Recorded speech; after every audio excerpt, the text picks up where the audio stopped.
Hello दोस्तों, तो कैसे हो आप सब लोग। आप लोग क्या अनसुनी कहानियों के शौकीन हो? तो आज एक वही अनसुनी कहानी सुनाने जा रहा हूँ आप सबको। तो चलिए शुरू करते हैं एक भूतिया डरावनी कहानी। राहुल अपने नानी के पुराने घर में अकेला रहता था। नानी के मौत के बाद पूरा मकान खाली पड़ा था। गांव वाले कहते थे कि इस घर में कुछ गड़बड़ है, लेकिन राहुल हंसकर टाल जाता था। एक शाम पुरानी अलमारी साफ करते समय उसे एक पुरानी लकड़ी की डिब्बी मिली। डिब्बी खोलते ही उसकी सांस अटक गई। अंदर एक बेहद खूबसूरत लेकिन पुरानी चीनी की गुड़िया थी। उसकी त्वचा बिल्कुल साफ, बाल लंबे और काले, और आंखें असली जैसी लग रही थी। गुड़िया के गले में एक छोटा सा लॉकेट था जिसमें लिखा था, मेरा नाम रागिनी है, मुझे मत छोड़ना। राहुल ने मुस्कुराते हुए गुड़िया को अपनी मेज पर रख दिया। रात को सोते समय उसने हल्के से कहा, अच्छी लग रही हो रागिनी। अगली सुबह जब वो उठा तो गुड़िया बिस्तर के ठीक पास फर्श पर बैठी हुई थी। राहुल ने सोचा कि शायद रात में गिर गई होगी।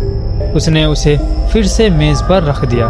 तीसरी रात वो जागा तो देखा कि गुड़िया अब उसके बिस्तर के सिरहाने बैठी हुई है। उसकी आंखें अब पहले से थोड़ी अलग दिशा में देख रही थी। राहुल ने डरते हुए गुड़िया को अलमारी में बंद कर दिया और ताला लगा दिया। तीसरी रात उसे लगा जैसे कोई उसके कान में फुसफुसा रहा हो, राहुल मुझे बाहर निकालो, अंधेरा बहुत डरावना है। राहुल की रूह कांप गई। आवाज़ छोटी बच्ची की थी। वो उठकर अलमारी के पास गया। ताला खुला पड़ा था। गुड़िया अब अलमारी के बाहर फर्श पर खड़ी थी।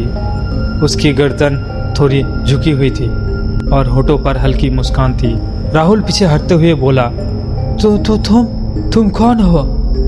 राहुल ने अपना सिर धीरे धीरे उठाया। अब उसकी आंखें पूरी तरह काली हो चुकी थी। कोई पुतली नहीं, सिर्फ गहरी काली स्याही भरी थी।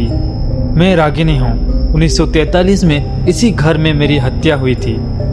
मेरी आत्मा इस गुड़िया में कैद कर दी गई थी। राहुल की होठ कांप रही थी। मैंने तुम्हें कुछ नहीं किया। गुड़िया धीरे धीरे आगे बढ़ी। उसके पैर फर्श पर नहीं छू रहे थे।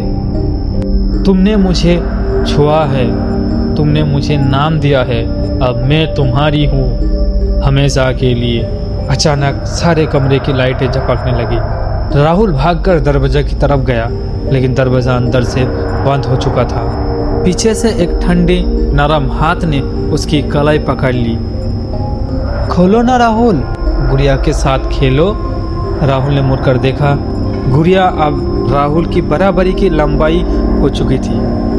उसका चेहरा अब इंसानी हो गया था, एक 10 से 12 साल की लड़की का चेहरा, लेकिन त्वचा सड़ रही थी। आंखों से खून की जगह काले कीड़े रिस रहे थे।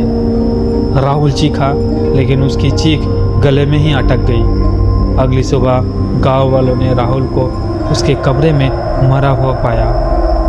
उसके चेहरे पर डर का भयानक भाव था। उसकी आंखें बाहर निकली हुई थी, और सबसे अजीब बात, उसकी गोद में वो खूबसूरत चीनी की गुड़िया बैठी हुई थी। गुड़िया की आंखें अब राहुल जैसी दिख रही थी, और उसके होठ पर वही मुस्कान थी। जब कोई नया इंसान उस घर में आता था तो गुड़िया फिर से छोटी और खूबसूरत हो जाती थी और इंतज़ार करती थी नया दोस्त बनाने का। तो कैसा लगा आपको यह कहानी? अच्छी लगे तो कमेंट एंड लाइक करें। मिलते हैं ऐसी कोई नई डरावनी कहानी में। टाटा।